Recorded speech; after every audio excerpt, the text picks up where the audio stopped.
Polícia faz a reconstituição da morte do surfista Ricardinho na Guarda do Embaú. Laudo confrontando as versões será incluído no processo que deve ser concluído ainda esta semana e encaminhado ao Ministério Público. Ninguém tem noção do que é isso. A vida de uma pessoa que tinha a vida toda pela frente ser cortada pelo 1/3 da vida. Fuga no presídio de Blumenau. 26 detentos fugiram por um túnel aberto em uma das galerias. Ladrão invade o SAMU de Itapema e foge com a ambulância. Na fuga, o ladrão bateu em outro veículo e atropelou um pedestre que fraturou a clavícula. Acidente: pai e 2 crianças morrem após uma colisão na BR-470 em Ilhota. Álcool e direção, combinação perigosa que, mesmo com mais rigor na lei, ainda é flagrada frequentemente nas rodovias do estado. O medo é mais em relação à punição do que ao perigo propriamente dito. E isso é cultural. De volta às aulas e os cuidados na hora de contratar o transporte escolar das crianças. Isso é necessário para os pais saberem que os filhos estão sendo cuidados, com segurança, não estão correndo risco.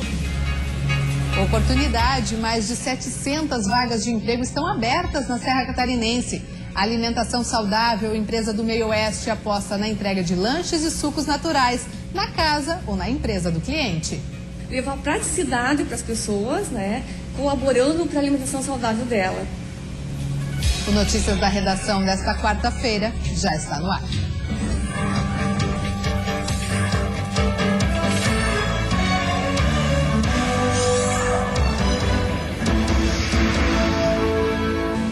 Olá, boa tarde. A Polícia Civil realizou na tarde de ontem a reconstituição do assassinato do surfista Ricardo dos Santos.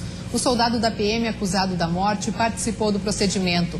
Os técnicos do Instituto Geral de Perícias vão fazer o laudo, confrontando as versões para acrescentar ao processo, que deve ser concluído pela Polícia Civil ainda essa semana e encaminhado ao Ministério Público. Em plena temporada de verão, a Guarda do Embaú, Praia de Palhoça, na Grande Florianópolis, se transformou para receber a reconstituição do crime cometido na segunda-feira da semana passada. O comércio fechou as portas e, por onde se olhava, havia demonstrações de luto pela morte de Ricardinho. Moradores, amigos e familiares acompanharam a perícia no local com mensagens pedindo justiça e paz. Eu estou em pedaço. Ninguém tem noção do que é isso.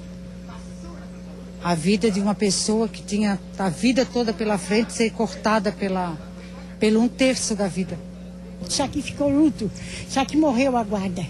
E vamos ser daqui para frente, ninguém sabe como é que vai ficar. Mais de 100 homens participaram da reconstituição.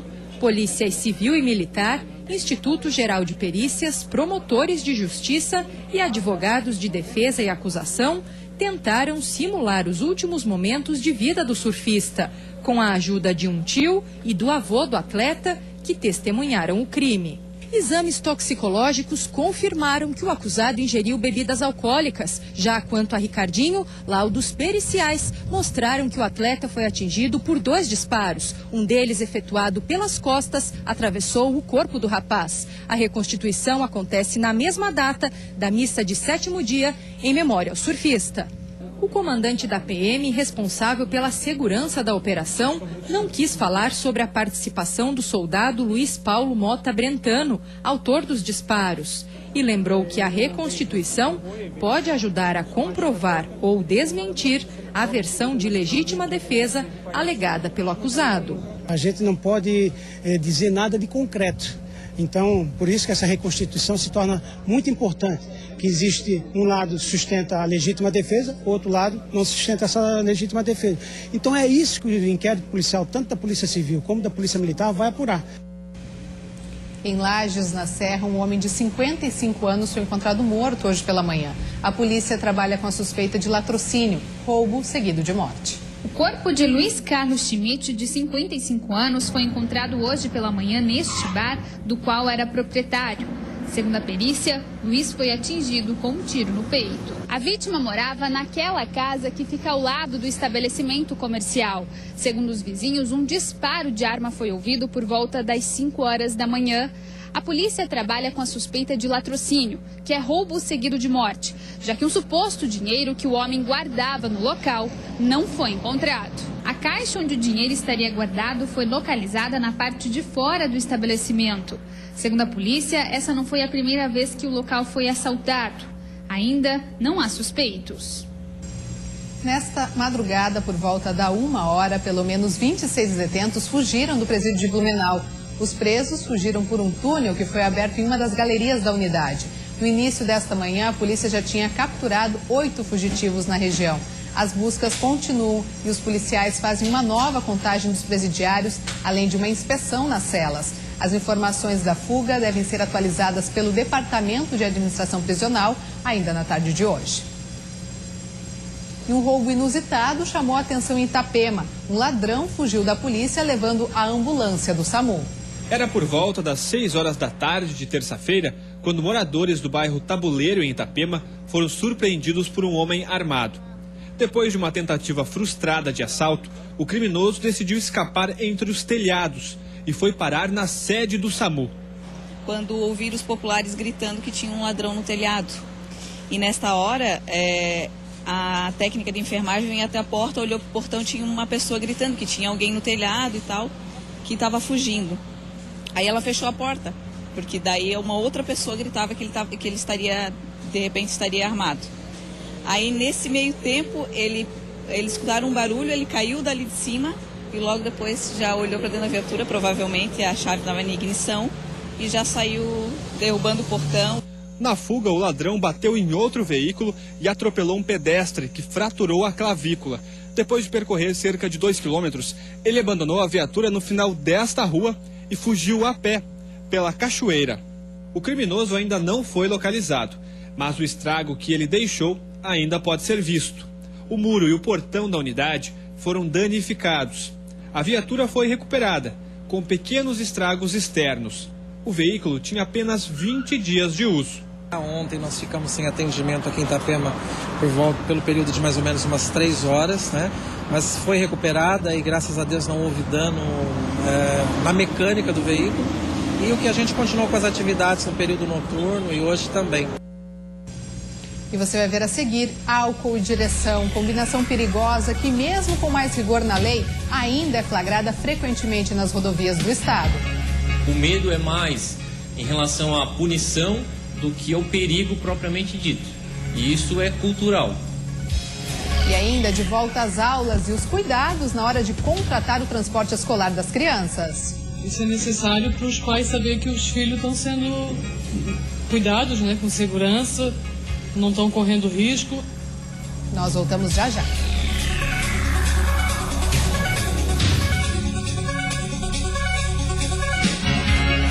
Agora 1h16, estamos de volta com notícias da redação e vamos dar uma olhadinha como está o trânsito aqui na capital neste momento. Na sua tela, imagens ao vivo das pontes Pedro Ivo Campos e Colombo Salles. Trânsito um pouco mais intenso na ponte que dá acesso à região central da capital. Já para quem se dirige à região continental, o trânsito flui com bastante tranquilidade. Neste momento, 31 graus. E os turistas que estão passando férias na capital do estado e quiserem utilizar o transporte público podem adquirir um cartão especial. O Passe Rápido Turista pode ser comprado no Terminal Central, o T100, pelo valor de R$ 3. Com ele é possível fazer a integração entre ônibus dentro da cidade. E quando for embora, é possível reembolsar os créditos restantes. E uma ultrapassagem forçada resultou na morte de 3 pessoas de uma mesma família no final da tarde de ontem na BR-470 em Ilhota. As vítimas, um homem e seus 2 filhos, faleceram no local. Sabrino Alfredo Wendauer, de 51 anos, conduzia um Fiat Stilo sentido Blumenau. Ao tentar realizar uma ultrapassagem, bateu de frente com um caminhão que vinha no sentido contrário da rodovia.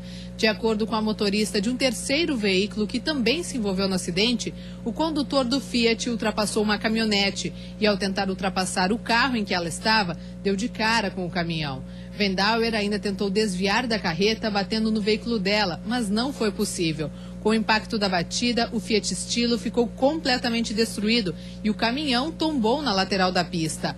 No carro também estavam os filhos de Wendauer, Eduarda, de 9 anos, e Bernardo, de 7.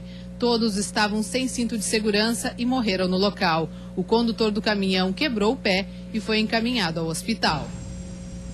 E mesmo com a lei seca, muitos motoristas ainda são flagrados dirigindo sob efeito de álcool. Uma imprudência que coloca em risco a vida não só de quem está no volante, mas também de outros motoristas. E a prática é mais comum do que se imagina. Na última operação realizada em Tubarão, por exemplo, foram realizados cerca de 400 testes. Em 56, o motorista estava alcoolizado e em 7 deles o nível de álcool era tão alto que os motoristas foram presos em flagrante.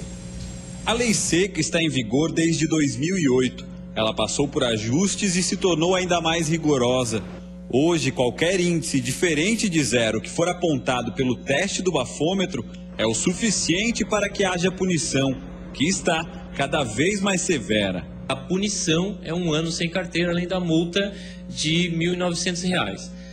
Quando o nível de alcoolemia é um pouco mais alto, a partir de 0,34, além da multa e além da suspensão do direito de dirigir, é considerado crime, então a pessoa é presa em flagrante e encaminhada à delegacia de polícia. A arma da Polícia Rodoviária Federal para garantir a segurança nas estradas tem sido a fiscalização. Do dia 12 de dezembro até o dia 26 de janeiro, foram mais de 316 mil testes em todo o Brasil. 6 mil motoristas foram autuados e 1.300 presos. Situações que também se repetem em Santa Catarina.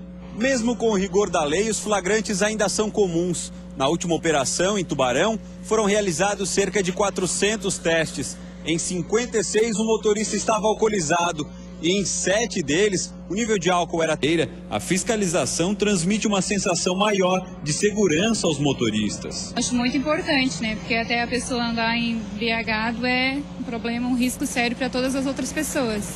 Segundo a Polícia Rodoviária Federal, lamentavelmente o que assusta o motorista ainda é a fiscalização e não a chance de se envolver em um acidente.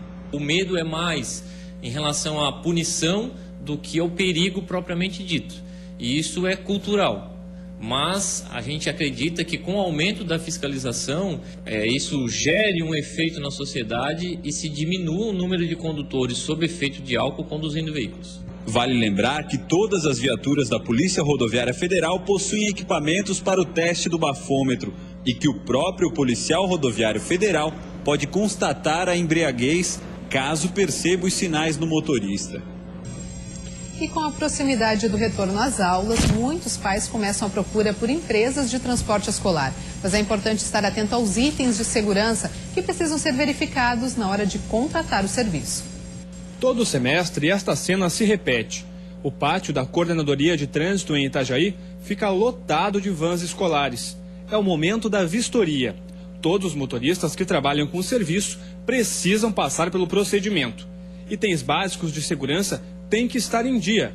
Cinto de segurança, extintores e pneus em bom estado. Além disso, quesitos específicos do transporte escolar também precisam passar pela avaliação dos agentes, como a faixa amarela nas laterais e a abertura máxima dos vidros, de até 10 centímetros.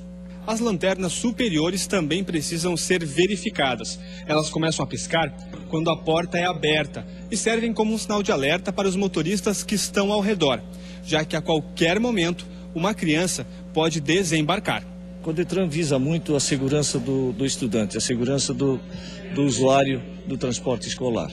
Então, em função disso, é de que a gente faz semestralmente essa vistoria com diversos itens, em torno aí de no mínimo 20 itens, né, para que o usuário desse transporte tenha uma maior segurança aqui dentro do município. Na hora de contratar o serviço de transporte escolar, os pais devem verificar se o veículo possui adesivo de inspeção, se o veículo transporta o número de crianças dentro do permitido para aquele modelo, e se o motorista possui o curso de transporte de passageiros. Gilmara leva crianças para a escola há 13 anos. Ela confessa que passar por todo esse processo burocrático da vistoria é cansativo, mas necessário. A segurança dos estudantes vem em primeiro lugar. Isso é necessário para os pais saberem que os filhos estão sendo cuidados, né, com segurança, não estão correndo risco, e é uma segurança para os pais em casa também, o conforto, né? E depois do intervalo, mais de 700 vagas de emprego estão abertas na Serra Catarinense. E ainda, a alimentação saudável, empresa do Meio Oeste aposta na entrega de lanches e sucos naturais na casa ou na empresa do cliente. Levar praticidade para as pessoas, né? Colaborando para a alimentação saudável dela. O Notícias da Redação volta já já.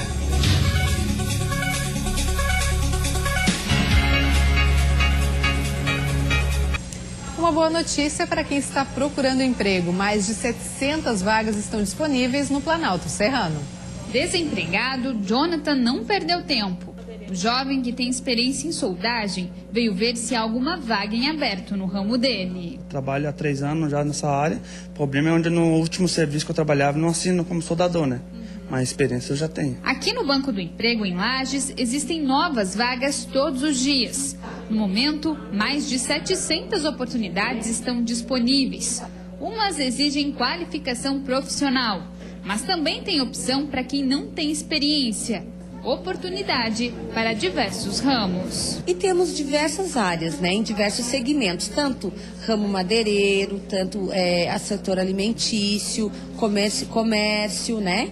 Temos vagas também para gerentes, nutricionista. Para concorrer a uma dessas vagas é simples. É só cadastrar o currículo no site do Banco do Emprego ou ir até o local, no centro de Lages. Precisa levar documentos pessoais e carteira de trabalho. Uma dica importante para conseguir uma vaga é ter vontade de trabalhar. Afinal, tem muita gente querendo aumentar a renda no final do mês. Vaga, se interessou em alguma? Me interessei e vou verificar agora mesmo uma e com certeza vai dar certo. Quarta-feira de tempo quente, sensação de ar abafado, calor que pode dar lugar a chuva forte no final do dia em algumas regiões do estado. Confira os detalhes no mapa. Na Serra, o tempo deve ficar instável no final do dia com pancadas de chuva. A máxima chega aos 29 graus. Na região norte, no Vale do Itajaí e no sul do estado, a temperatura pode chegar aos 36 e o forte calor deve provocar temporais entre a tarde e a noite. No oeste, na Grande Florianópolis, a nebulosidade aumenta e também há risco de temporal no final do dia. As máximas ficam entre 31 e 33 graus. E em meio à rotina e correria do dia a dia, manter uma alimentação saudável não é tão fácil. Mas no meio oeste do estado, isso está sendo possível através de um serviço de delivery de lanches naturais. Porções de frutas, sucos e sanduíches naturais são algumas das opções que estão ajudando muita gente a manter a saúde. Olá, lanchinho chegando! O horário é de trabalho, mas o lanche saudável de Suelen está garantido. Cliente do delivery há 3 meses, ela recebe um sanduíche e uma porção de frutas diariamente. É melhorar a alimentação, que a alimentação, tanto dos sanduíches quanto as frutas, é o mínimo do diário que a gente tem que ter, né, de vitaminas.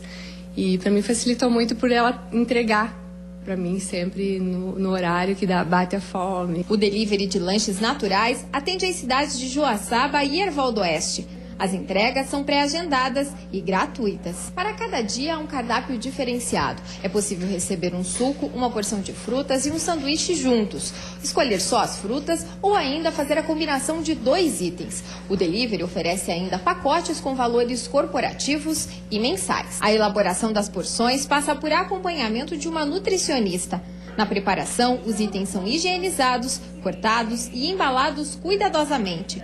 Hoje a empresa atende 70 clientes. Os poucos meses que a gente iniciou realmente tem crescido muito, né? E o nosso foco realmente é exatamente isso, buscar levar praticidade para as pessoas, né? Colaborando para a alimentação saudável delas. Então o nosso objetivo aqui é, através das frutas, promover a alimentação saudável dessas pessoas. A ideia é expandir ainda mais o negócio através de franquias. Uma ideia diferenciada que quer proporcionar comodidade e uma vida saudável aos clientes. Encerra Notícias da Redação de hoje. Uma boa tarde para você e até amanhã.